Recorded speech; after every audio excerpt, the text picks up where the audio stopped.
What would you do if a mysterious genus of meat creatures just poof appeared out of nowhere? Would you keep them as pets? Would you study their properties? Would you actively suppress any and all research in part of a national conspiracy to cover up the imminent threat and aid a doomsday cult that worships the aforementioned species?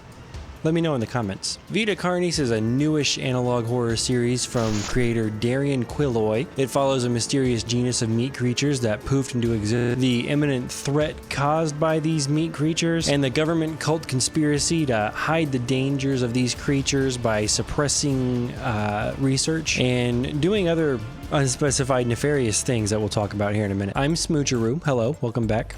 Thank you. And if it's your first video, welcome. Hi. Let me know in the comments if there's a video that you want to see, or email me directly at smoochemail@gmail.com. Let me know if there's something you want me to cover, something spooky or interesting or anything in between. And thank you for clicking on my video. Now, if you're hearing storm noises, that's because it is storming where I am. Don't worry about it. Just a heads up, there are massive spoilers in this video. If you want to go ahead and watch Vita Carnis before you watch this video, I highly recommend you do. The link is in the description. For sure, go check it out. Darren did a great job, and then come back and watch this.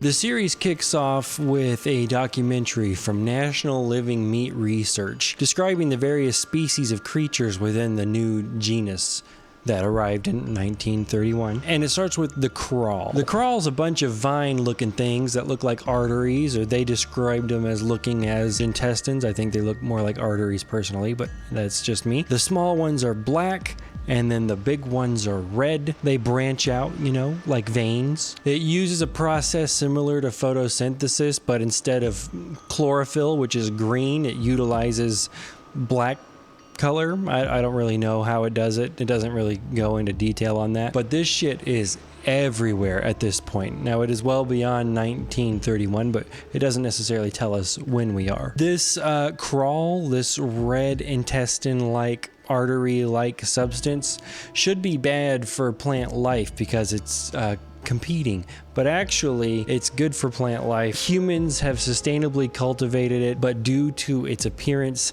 and its taste, people don't like to eat it. Yet. We'll get to that in a minute. The next one is a trimming. Now, a trimming is a cute little dumb guy that bumbles around and bumps into shit and gets in the way. He's a big old pest. He's good for nothing. He's cute as hell, though. They just bumble around like a fucking idiot. They look like skinned raccoons, and they're little cowardly guys. They don't fight. They don't attack. They just run away, which is cool. They like cooler temperatures, they're nocturnal, they make a lot of noise at night, and they eat whatever, you know, mostly scavenging for food. Pretty much whatever you give them, they can eat pet food for all I care. The way that a trimming works, they're called a trimming for this reason, is because they start as a bulb on the crawl. They grow into a little bulb, and then the bulb gets a little bigger and it falls off and becomes a little baby trimming that bumbles around like an idiot. And this trimming scavenges around for food. It has a good old time, okay? Keep in mind that these trimmings have a 2 to 4 year lifespan. They have no real survival skills. They have no discernible use for mankind. They are prey for a lot of large animals, and they got really nothing going for them. So you would think they'd go extinct, but the thing is, the crawl is so pervasive, and it keeps...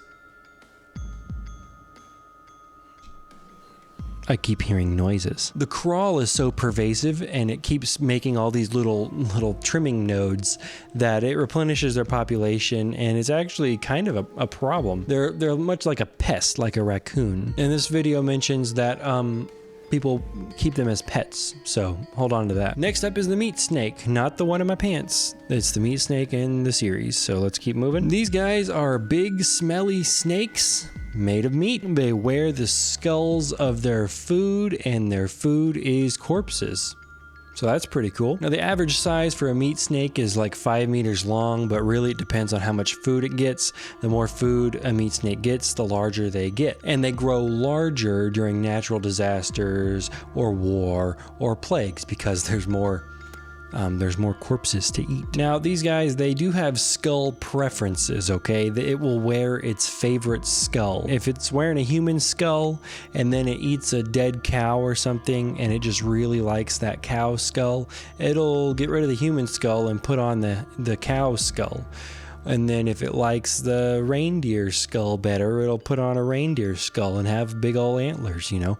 They're kind of picky when it comes to that. They're little skull divas. And the way these guys eat is good for their name, at least, because they eat like a snake. They unhinge their jaw and they completely just engulf their food, and then it sits in their belly. And the video tells us that they secrete digestive enzymes, but also preservatives to keep the food from rotting while it's eating it. You know, that's how it digests, and then it shits out the bones that it doesn't want, like skulls and pelvises and other things like that. I do believe that they like humeruses and femurs and stuff, and break that stuff down and eat it. So that's pretty cool. They got little osteoclasts and they're breaking it down. Now, according to this documentary from National Living Meat Research, the meat snake is the only one of the Vita Carnis that reproduces, and it reproduces asexually through mitosis. Whenever they get big enough, it splits into 2 meat snakes when the conditions are correct. You can only kill them with fire, or by starving them to death, or by complete destruction of the mucous membrane coating.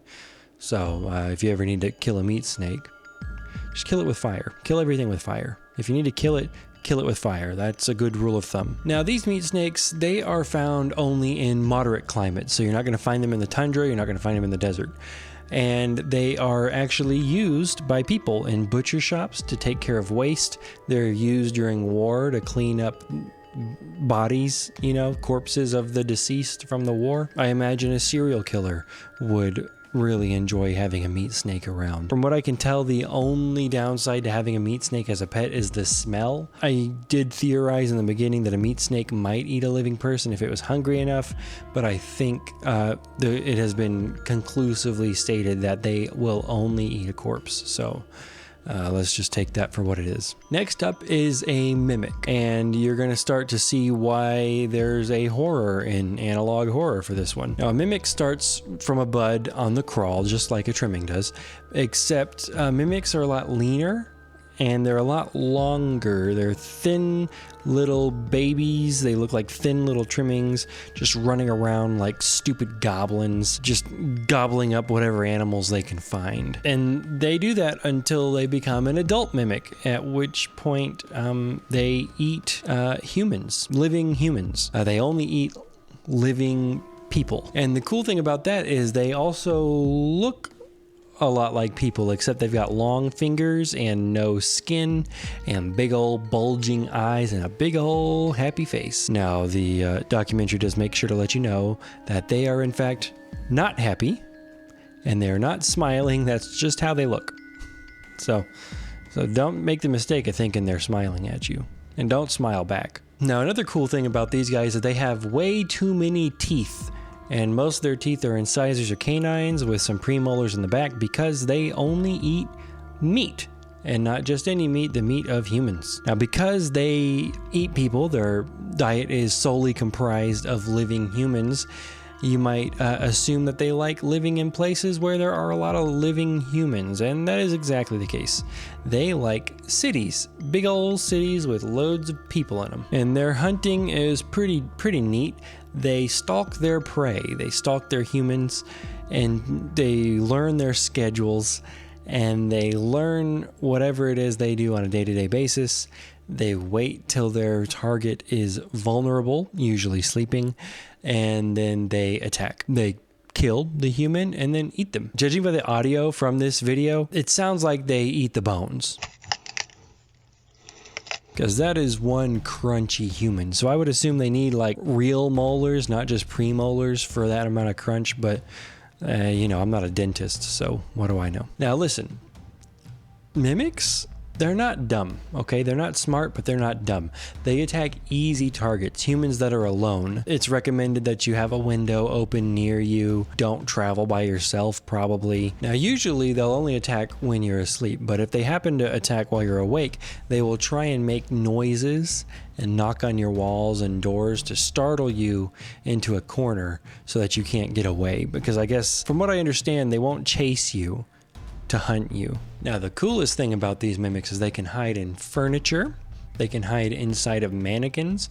They wear human clothes to blend in the city, into the crowd, to really, keep you guessing. Now, a mimic, after they consume a human being, they run off into the forest and hide to digest. So that's good. You get a little break from the mimic after he's done eating one guy. As the mimic eats enough food, he can grow skin and hair and effectively become more and more human-like to make their disguise better and make it harder and harder to tell them apart from real people, making them a lot more threatening. It now can blend entirely into civilization and lure other humans more effectively.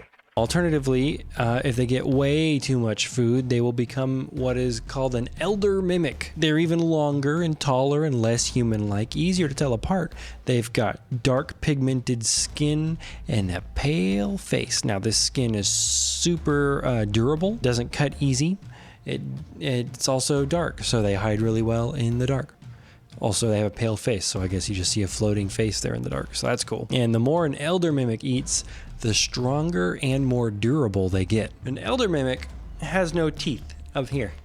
All their teeth is slid down their throat, so they got a gummy grandpa smile. They got a gummy grandpa smile and a throat full of teeth instead, like a garbage disposal. It's with this one that I start to grow suspicious of this documentary, and we'll talk about it a little bit later, but the weapon advice here makes no sense, and it conflicts with something we learn later. If you have a weapon, do not use it. A mimic is fairly resilient, and any strikes or shots on a mimic is not effective enough to bring it down in time. Instead, use it as a barrier between you and the mimic to block any attacks. They recommend that you don't use it on the mimic, but that you put it between you and the mimic and use it like a barrier to fend the mimic off, because using the bat or the knife or the gun on the mimic isn't going to work, so you may as well just use it like a barrier. Now, I don't know if you've ever been in an altercation, in a physical altercation, but let me tell you that it would be very difficult to use a weapon as a shield. It'd be hard to use a sword to keep you and something else apart when it's trying to use its arms and legs and teeth to get you, especially when the allegation here, the reasoning is that it's not going to do any good anyway. A weapon inflicts damage. It doesn't provide armor. So, the whole idea that it's somehow better to put it between you and the mimic and just like maneuver it around,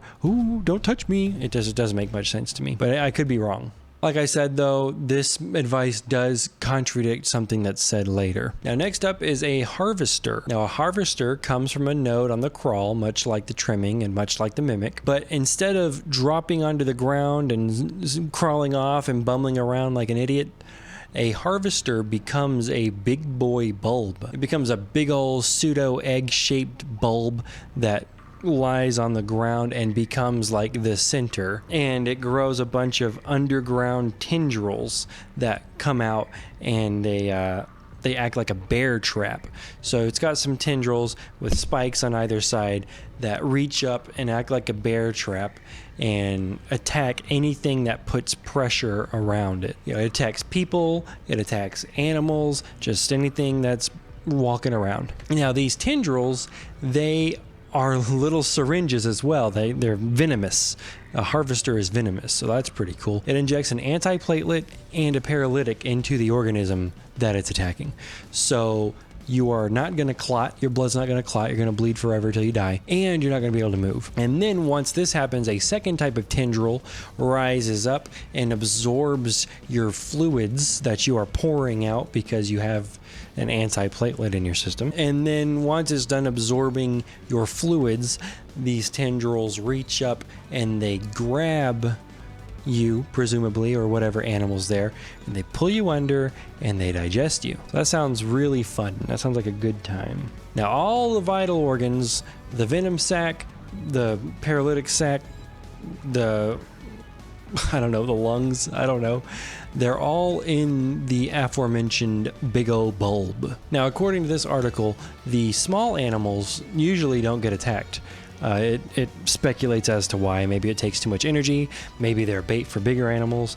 Who knows? And this decomposition of animals underneath the surface of the soil here makes the area very, very lush. So a lush environment is usually a red flag for a harvester. Also, signs. There are signs put up around harvesters that say, oh, don't go over there. There's a harvester over there. So that means they must be hard to take out, right? If you can't just remove them, you have to put up a sign. My guess is they don't move and they're difficult to take out. And more on that later. Now, the harvesters are only present in the northern hemisphere, so they're even more picky than the trimmings that like 60 degrees or something. And they're even more picky than the meat snakes that only like moderate climates. These guys, they only like the northern hemisphere. So, Australia, forget about it. Africa, no thanks. South America, couldn't do it. Now, supposedly there's no cure for a harvester attack. I'm just going to say that if it were me and I was going out into the forest where there may or may not be harvesters or whatever, I would maybe bring some vitamin K. That's the antidote for warfarin. That would be a good place to start. I feel like if there was any amount of research going into this, an antidote for at least the clotting issues, if not the paralytic as well, could be found pretty quick. I mean, we use antiplatelets, we use blood thinners every day in modern healthcare, and there's antidotes for most of them. So I feel like if the harvester problem was being adequately addressed, there would be a cure, and it would be mentioned in this documentary, but instead we get some, in my opinion, questionable advice. They tell you to throw your backpack to trigger a harvester attack so that it doesn't get you, it gets the backpack. If you have any objects with considerable heft, like coats, backpacks, or full water bottles, gently take that object and lightly toss it towards the bulb and away from your escape route. And then if you have your water, your full water jug, to throw that as well for good measure. Or to throw your jacket. If possible, throw another object when you are certain you are a fair enough distance away. Whatever other vital supplies that you've got for your forest expedition, you need to throw that stuff to the harvester so that you can get out alive. I just feel like maybe looking for a big rock would be better. I mean, you don't want to move your legs, right? But search the immediate area for a big stick or a rock or something.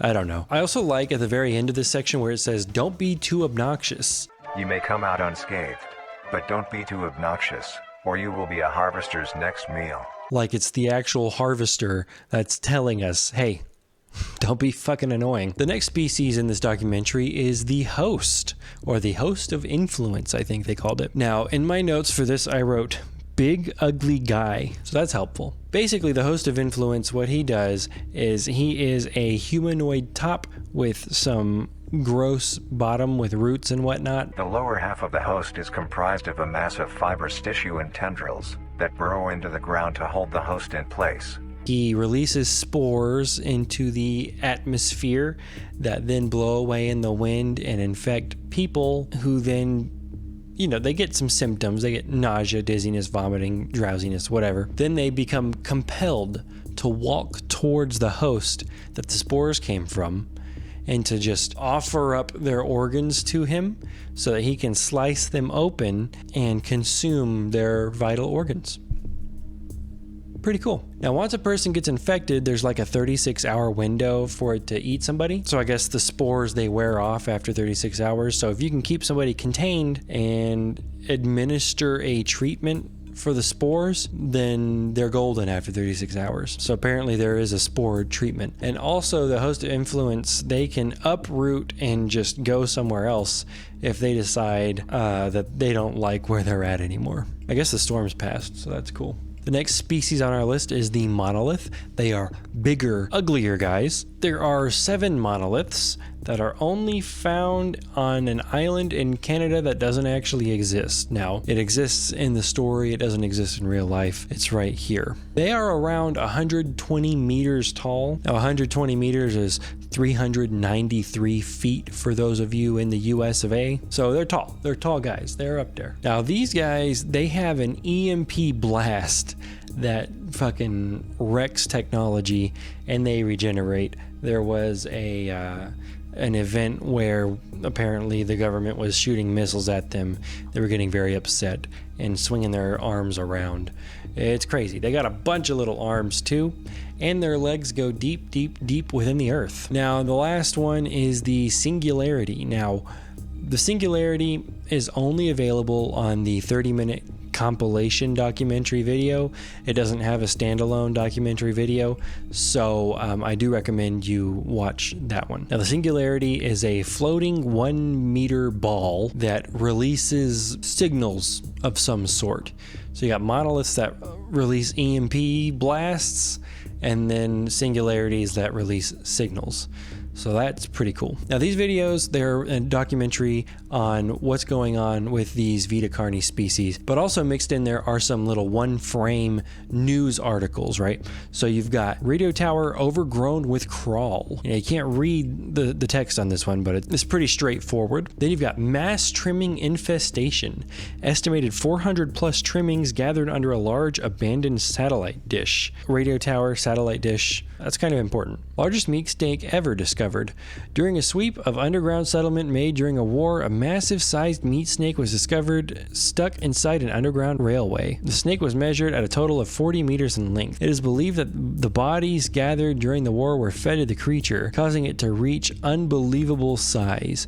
Redacted. Cult activity redacted. It's not related to broadcasting equipment, but it is pretty cool. Then you've got family attacked by harvester while hiking. Authorities refuse to handle the harvester. And I think that kind of speaks to the sign thing. Like, why are you putting up signs around these harvesters when you could feasibly just take them out? Why are we not trying to get some kind of an antidote? The authorities are refusing to handle them. So, and then we get a cult silhouette. So that's cool too.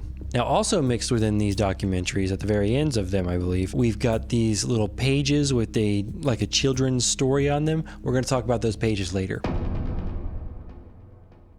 Now, immediately after the documentary, the next video that you get is the Cook at Home Kitchen Cheese Crawl Penne Cook-Along. Say that 10 times fast. Have any information of the whereabouts? Now, this video is a cooking video. It's instructions how to make cheese crawl penne. It's given with a text-to-speech application and a person that is very heavily garbed. Initially, I thought this person might be a mimic because every inch of their skin is covered and maybe they don't want you to see the red skin.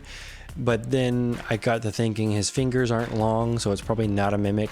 And also, if you look closely, he's wearing a respirator. So definitely not a mimic. I don't think a mimic would need to wear a respirator. Pretty interesting. Why would you need a respirator while cooking? Well, at the end of this video, they are using a flavor enhancer to make the crawl taste better. I remember in the crawl video, they said that the taste isn't so great, so it's not up to culinary standards. Well, this flavor enhancer makes it taste a lot better, so go ahead and throw it on there. But make sure you're not exposing any of your skin or your orifices to it, I suppose. Now, why would you need to be wearing a mask to disperse your flavor enhancer onto the cheese crawl penne pasta bake? Well, maybe because the flavor enhancer is actually little yellow, cute little spores that you don't want to breathe in because you don't want to be de-organed and consumed by a host. Later, you're pretty much going to see that that is the case. So this guy, pretty clearly not a mimic, but he's probably the member of a group that we're going to talk about later. The next video is Guide to Owning a Pet Trimming. Now it goes over what trimmings like, what trimmings don't like, what trimmings do, how to clean a trimming, how to feed a trimming with pet food, how to take care of them, how to cuddle up with them, all that good stuff. Now, to me, there's a part of this that is a little bit suspicious. This video is very keen on you talking to the trimming about your day. It's very keen on you leaving the radio on for the trimming so it can hear the broadcast, so it can watch what you like to watch, and it really wants to know you. They love seeing and listening to all the funny things coming from the devices. You can talk about your day, if anything interesting happened at work, if you are working on any new recipes, or talk about the weather. Trimmings are very good listeners and love to be involved. Now, call me paranoid. I don't even have an Amazon Alexa or anything in my house for the same reason, but I don't know that I want to have something in my house that there is a commercial out there like urging me to talk to it. I feel like that might be a bit of an issue. Maybe it's somehow relaying the message back to its people. You know, maybe it's using this information to better guide mimics to you. I don't know. I don't like it though. I find this commercial suspicious. Most people, I think, have decided that the trimmings are cute little guys that you keep around your house and they're the wholesome part of the series, but personally, I think the fact that they've overrun a satellite dish, a large abandoned satellite dish, while the crawl takes over a radio tower, and they want you to talk to them about every aspect of your life, I just don't like it. I do not like it at all. In fact, the only note that I put says very suspicious. Next up, MeatSnakeSpecimen Archive. Now, in the year 1945, after the war, I think you know which one, there was a massive meat snake found on an underground railway. Now, this is the article that we read earlier. It was so big that it completely blocked the tunnel. Its skin was a deep maroon color instead of the normal like pinkish color that it is, and it was tough like an elder mimic. On the other side, they found just a pile of corpses. The word corpses is cut off in this documentary. Alongside it was a huge pile of I don't know why. I don't know who would have done that. It's obvious what they're saying. There's a picture of corpses. One of the big things about meat snakes is they're supposed to be very smelly, so you would think a meat snake that's eaten this many corpses is smelly, but it's not. It smells like scrambled eggs.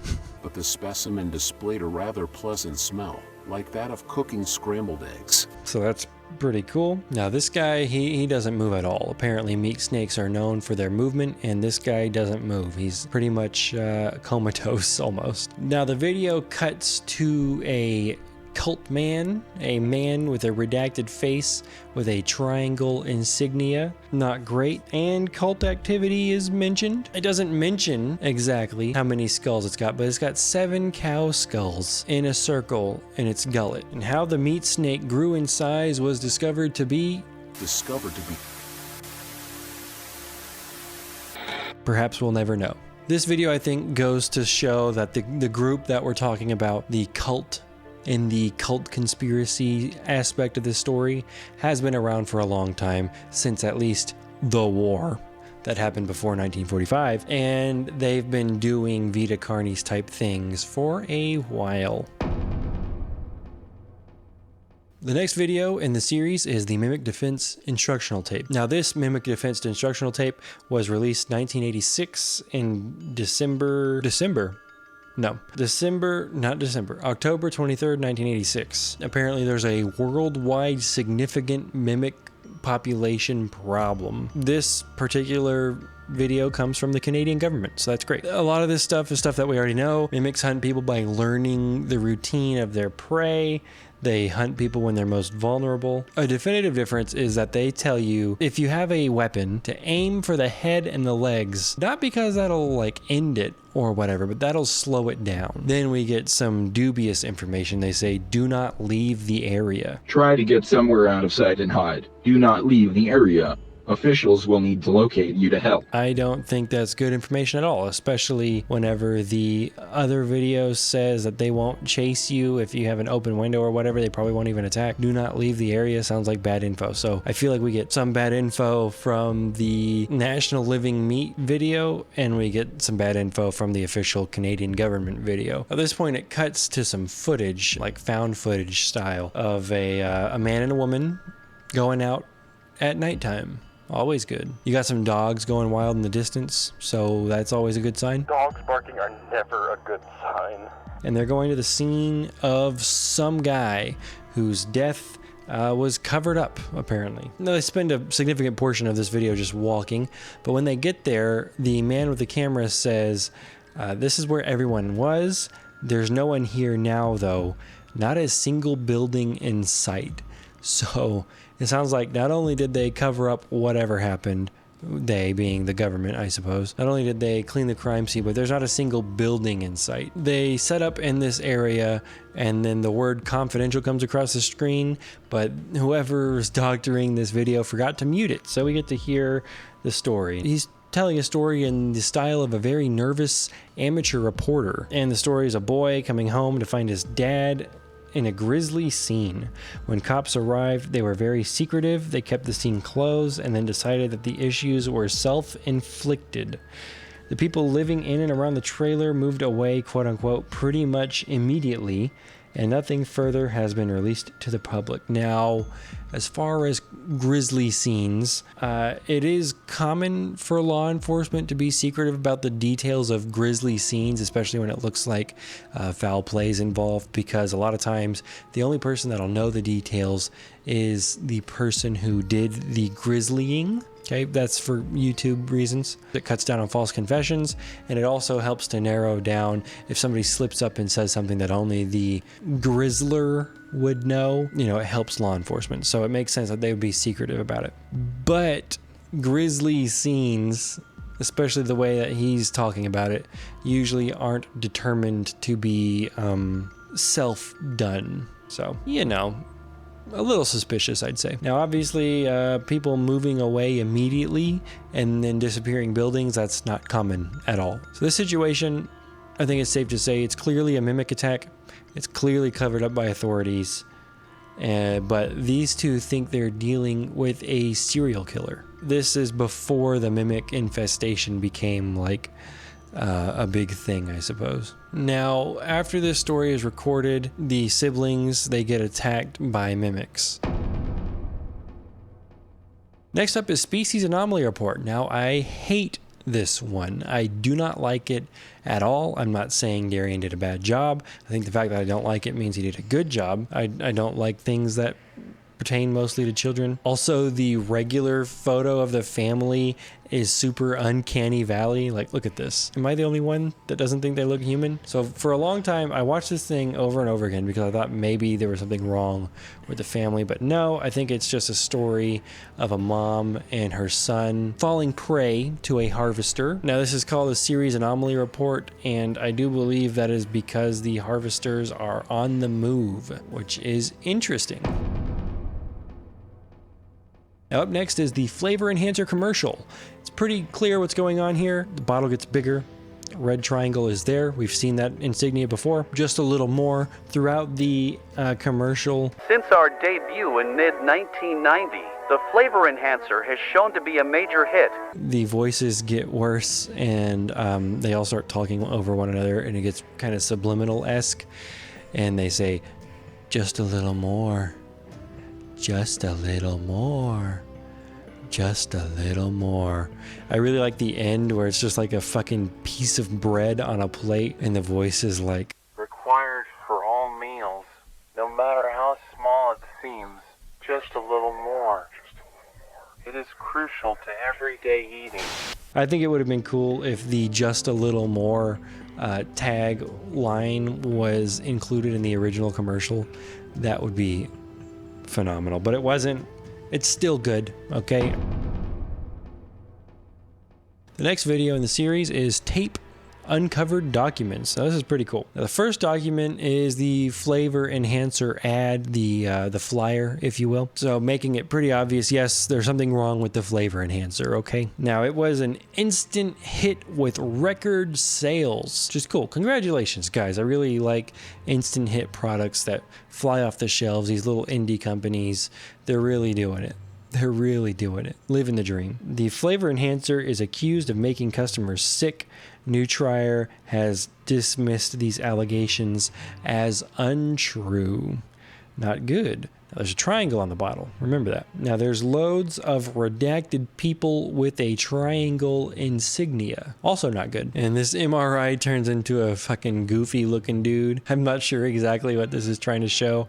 Probably some frontal lobe dementia or something. And the microscope slides are cool, you know, obviously alluding to the idea that this flavor enhancer is a fungal spore. Now, for some reason, I forgot to write it down, but there's a section in this video where an ant crawls up to the top of a blade of grass or something and stops moving, and then something grows out of it. Now, this is obviously kind of like an homage to this fungus. I can't remember what it's called, like cordyceps or something. Let me look it up. So it's like an homage to the cordyceps fungus. Now, what that does is when it infects ants specifically, and probably other bugs too, I'm not an expert on this case, they would climb 25 centimeters and die there. And then they would sprout fungal spores that then get blown away in the wind and infect other beings, you know, insects and whatnot. So I think it's pretty cool that this is kind of alluding to a similar pattern of behavior. Not only is it, you know, telling humans to go walk towards the host of influence, it's also being spread by ants. You know, buying the flavor enhancer isn't the only way you can have this problem. Carcass conflicts with national government, I think is what it says. Carcass is the Containment and Research Consult Association Society. I like Association Society a lot. Apparently, they're violating new unspecified policies. It says new log, message to Carcass, which leads us right into the next video. Message. This is the aforementioned message. It starts with a tape, like a National Geographic tape of the monolith. Now, apparently the policy mentioned in the previous clip was researching and studying the Carnis. It's not allowed. The people at the end of the Mimic Defense instructional tape are siblings, Christopher and Janice Grady, and the tape was in 1983, meaning when they're talking about the serial killing, when they're talking about the government cover-up and all this stuff, it is before the Mimic Defense instructional tape in 1986. It's 3 years before. Now, it turns out that National Living Meat Research is a bunch of teenagers. They made the documentary for fun, and some of them were arrested for releasing it. I guess there was confidential information in the documentary. So maybe the stuff that rubbed me the wrong way is just weird stuff about the Vita Carnis, or maybe there is some intentional teenagers being assholes stuff in there. I do like the fact that they're teenagers, because the way that the death from the mimics and then from the harvester is illustrated in the tapes, it comes off as kind of a edgy teenager thing. The mimic will advance silently until it is close enough. The mimic will then execute and immediately begin consumption. They will kneel down in front of it, expose their vital organs, and the host will promptly gut and remove those organs. The host will consume them and discard the leftover scraps. The fact that teenagers made it for fun makes more sense than it being a professional documentary in that situation. Now, evidently, our unnamed messenger here has discovered that the harvesters are moving towards the island. They are all migrating towards the non-existent island in the Bay of Canada. He has also noticed the discrepancy between the Mimic Defense tape and the National Living Meat Research people and how they suggest dealing with mimics. So that's cool. He said told two different things, I think is what it says. Then we've got a scene with the cult gathering pandemic. Many cultist sites have appeared across the country that are being used for rituals and other meetings, which is incredibly vague. Thank you so much. The tape ends and the monoliths are truly a sight to behold. The monoliths are truly an astonishing sight to behold. Now, while the messenger is showing us all of these things, he's talking out loud about how the government is failing to do their job. They're not doing anything about the Vita Carnis. They're not doing anything about the missing people, the deceased people. They are actively covering it up. It has gone beyond just simple negligence and is now like a cover up. And I'm obviously paraphrasing, but he's just telling Carcass, hey, I need help. I can't make change. You can make change. Here's the information. And it seems to be the tapes and stuff that we have seen. That's what the message to Carcass is. It's all of these tapes. It's the documentary. It's these news clippings and stuff that's spliced into the documentaries, which also didn't make sense to me until now. One of my original talking points, because I decided to make this video after I watched the first couple of episodes, I was thinking, like, who would put these articles within these documentaries? Like, it doesn't make sense. If this is an evil corporation, why are they splicing in a frame of, oh, these trimmings are taking over a satellite dish? Why would you tell us that? Also, if it was an actual documentary, why would you still include that? Like, it makes no sense to just include one frame of it. But both the edgy teenager's perspective and this is a message from this guy perspective makes sense. I talked to you a little bit earlier about how there is a page from a storybook at the end of each one of these episodes. This one is no different, except it is different. The page is ripped. So I think right now is a good time to talk about those pages. The pages are a story, like a children's story. Now in these stories, a lot of the grammar isn't great. It's not really using language that's typical for children's stories. I'm not gonna fault Darian for that. I don't think you should either. We're not gonna dwell on the grammatical issues. A lot of the grammatical issues seem like accidents, like mistakes, like they weren't intentional. But if they're not, and they are a clue, I am going to miss them because I don't want to point out, oh, this probably means this and this, and actually he just didn't mean to do that. Sometimes the language does get a little dicey. I will clarify where necessary. I'm going to read out all of the story pages. If you don't want to watch that for whatever reason, if you don't want to hear me read them, you just skip to this time right here. Otherwise, here we go. So on the first page it said, once upon a time, there was a distant kingdom. The kingdom was ruled by a royal family, a king, a queen, and the prince. The royal family were magical scholars who wanted to obtain knowledge and expand their kingdom and heighten their mystical abilities. They traveled land and sea to discover new places and learn what the new land holds. During the travels on one of their expeditions, a great storm struck. It was so powerful it swayed the boat the royal family rowed and hurled the prince out to sea. After being stranded at sea, the young prince was eventually cast to an island. Injured, the prince stumbled his way into a nearby cave. He then used what magic he could to put himself into a healing sleep. But the prince's sleep was long. He slept for what seemed like forever. The land around him changed and grew. It was unrecognizable from when the prince first arrived, but the sleep still needed time to heal the prince, much more time, but it kept the prince safe while he rested, guarding him from the elements as the land changed. Outside the cave, during a time of hardship, lived the island critters. The critters were struggling during this hard time. There was hardly any food to go around. They would go and gather whatever they could, but came back with less and less each day. Although one day the critters found the cave while searching for food. They found the prince, lowercase this time, I don't know if that's important, entranced in his healing sleep. The critters were awestruck and enchanted by the prince's magic. The critters argued amongst themselves, who is this creature? Why are they here? Are they dangerous? A thought was brought up. What if the creature could use its magic to help them? It may grow food or heal sickness. They continued to argue about the prince and his magic. In the end, the majority of the critters agreed that the prince was dangerous and should not be meddled with. although the other critters ignored the rest of their fellow kind. Instead, they secretly visited the slumbering visitor. They snuck what little food they had and carefully fed it to the prince, greatly hastening their recovery. They, being the critters, snuck what little food they had, the critters again, and carefully fed it to the prince, greatly hastening their, being the prince this time, recovery. So just for clarification. One day, the prince awoke suddenly. Thanks to the critters' assistance, the healing process had finished very quickly. The prince had fully recovered and was now fully awake and aware of their surroundings. Surprised by the sudden awakening, the critters ducked and hid from the prince's sight.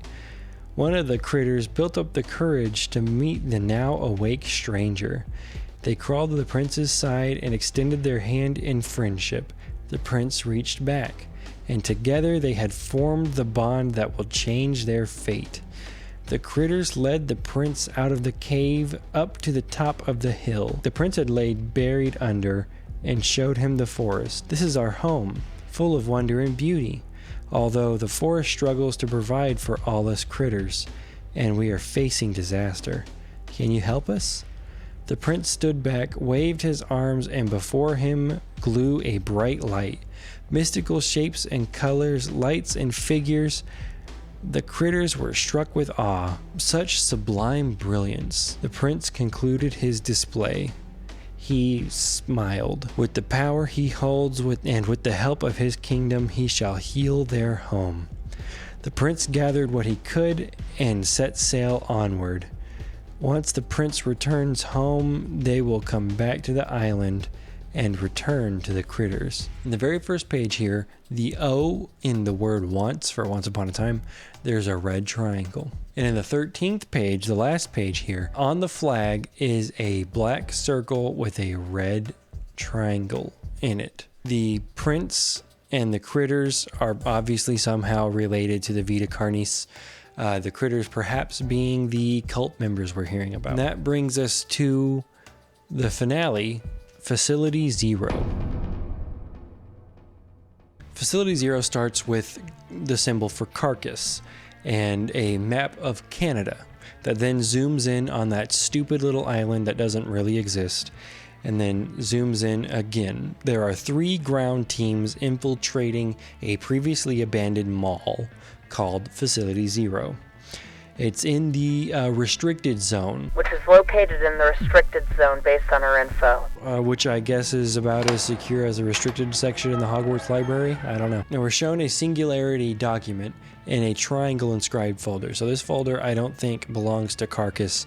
I think it belongs to the group, the cult triangle group. Now the red dots on this map are harvesters, apparently acting like bear traps around Facility Zero. The team takes aim and destroys the harvester in one shot.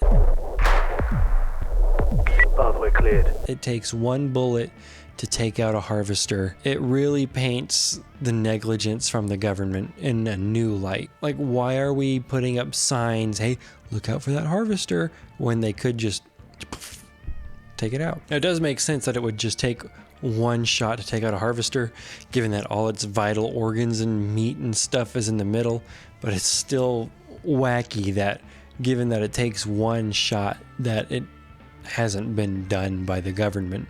It takes this third-party private company to do it. Now, there's a big monolith at 12 o'clock, and it's a big, scary guy. Look at this guy.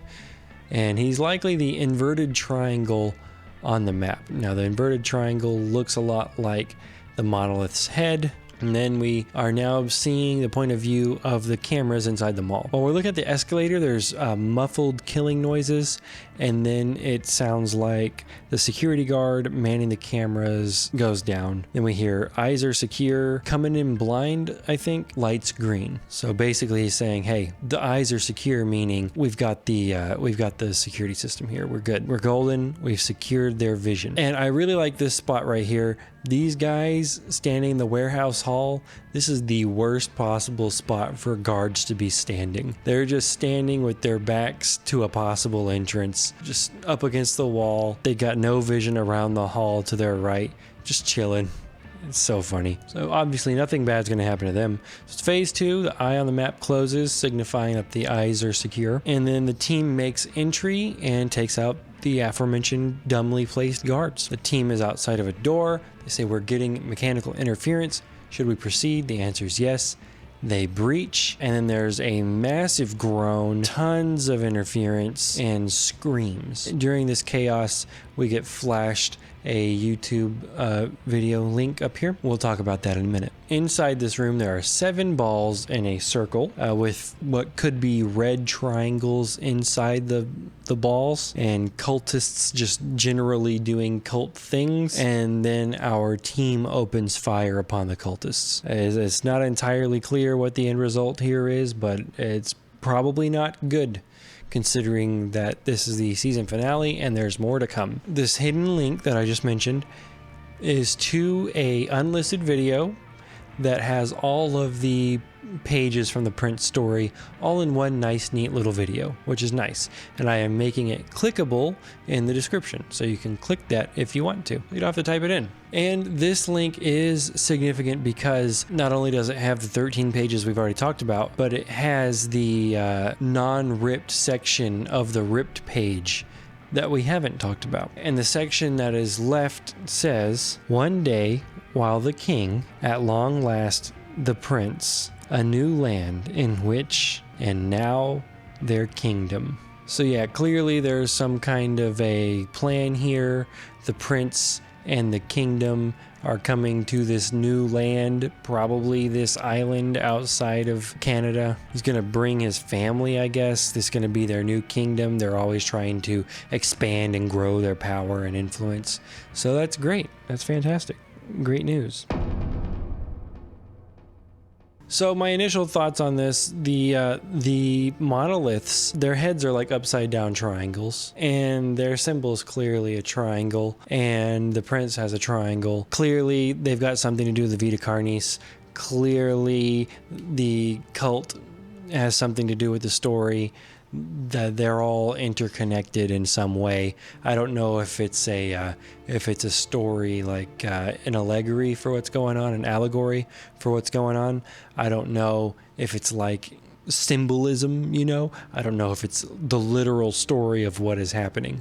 The last one seems less likely, but hey, it might be. Who knows? I really do think that the trimmings aren't as wholesome and innocent as the whole internet seems to think they are. I think those are some sneaky little bastards, and they got something going on. Something's going on with them. I think the cult that made the Nutraire company has infiltrated the government and is both like covering up and kind of misdirecting the public from how dangerous that these mimics and things are, as well as actively distributing the fungal spores inside the flavor enhancer, and maybe even artificially drumming up the sales to make it more buyable for the public. Like you're more likely to buy something that's bought a lot. You're more likely to watch a YouTube video that's already got a lot of views, right? I am excited to see the elder mimics come into play.